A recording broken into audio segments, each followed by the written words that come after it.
Hello beautiful people, thank you so much for clicking on this video. I am back and I am adding another video to this podcast. So today we are looking at how to reduce food wastage at home. And I think this is a really important topic because so much food gets thrown away. I know, like me in my house, I did throw a lot of food away, but I said for 2024, one of the things I'm going to try and do is reduce the amount of food I throw away. Because what is the point of buying food? You use money to get that food and then you just throw that food away. It doesn't make any sense and it's really wasteful.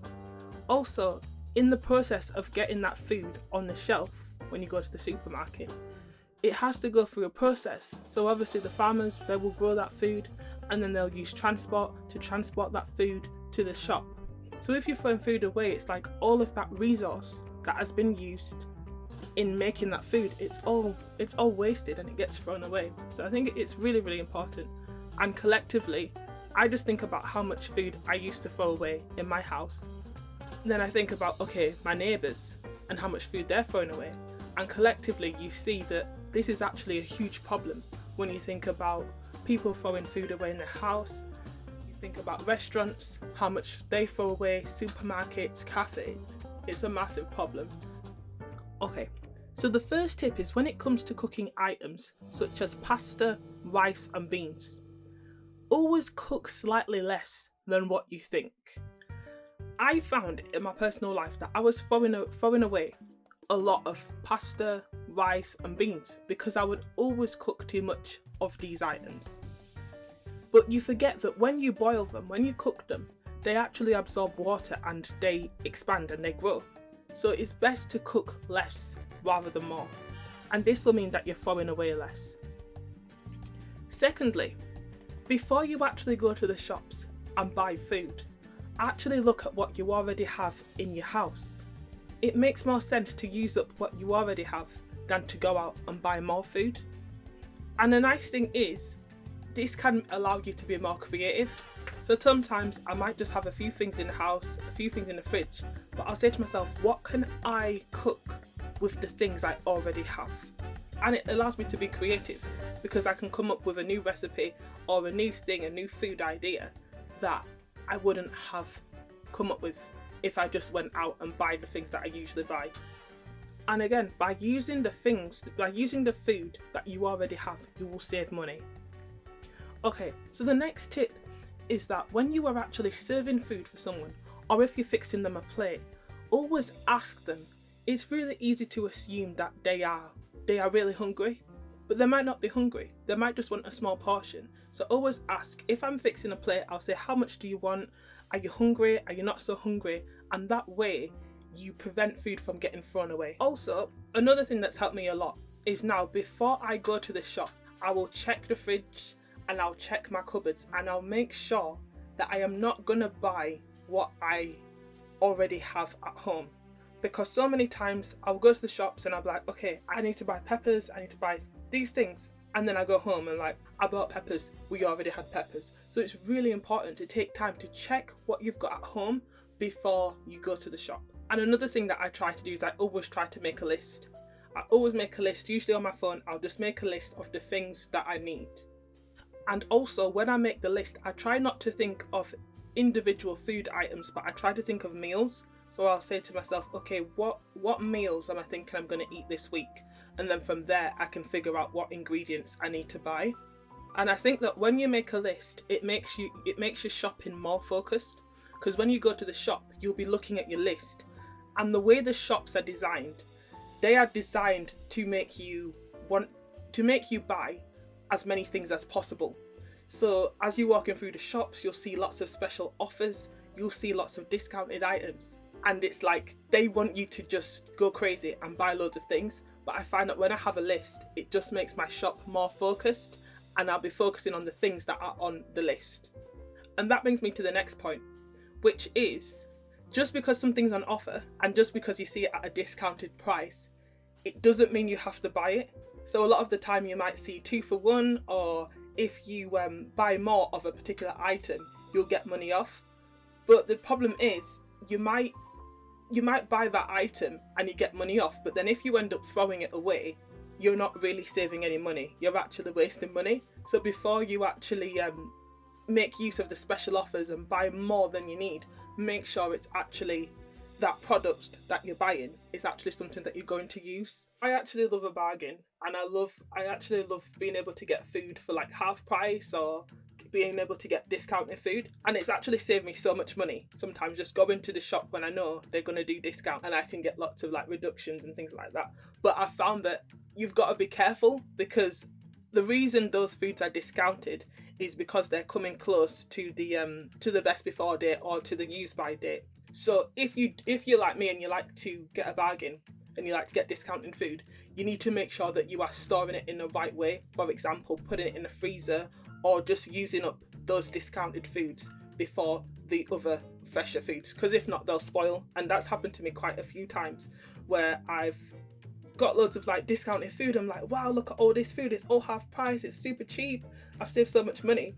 But then I don't eat all of it and then it all gets thrown away, so it becomes really wasteful. So that's something you just have to be careful of.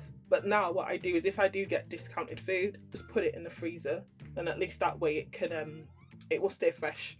It's really important. I know like not a lot of people like to do this because it's a bit of a chore, but it is important to kind of go through your fridge and make sure that you are not just putting the new food at the front, because if you put the new items that you've bought at the front, it means you're always gonna use up the newer food, and the older food towards the back of the fridge is gonna spoil and it's gonna go off and you're gonna end up throwing it away. If you don't have a lot of time to arrange your fridge and do all that, what I would say is, whenever you go to the supermarket, you get food, you come back, when you're unpacking the food, make sure that you put the new food that you've bought towards the back of the fridge, and the older food you bring that forward. So that means that when you open up your fridge and you want to cook, you're going to be picking out those older items rather than the newer items. And that way, those older items are not going to spoil because you're going to be using them. And also, this doesn't just apply to the fridge, it also applies to your cupboards as well.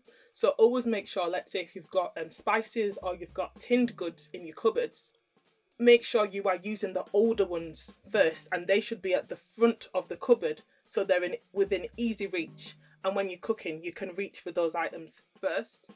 And another thing, right, so for 2024 I've really been trying to be healthier. I'm focusing more on wellness, trying to eat a lot more salads and fruit. So every time I go to the shop I always buy lots of salads, lots of fruit, but I found that fruit spoils so quickly and salads spoil so quickly. Literally, I'll buy strawberries, I'll buy berries, blueberries, all of this, and within like a few days I find that they're spoiling already, and I've stored them in the fridge. So my next tip is just that when it comes to a lot of the fresh fruits and vegetables, you really have to keep an eye on them and really trying to consume them as quickly as possible or they're gonna spoil. Also, I almost forgot, when you are at the shop and when you're selecting your food items, it's really important to actually check them and inspect them.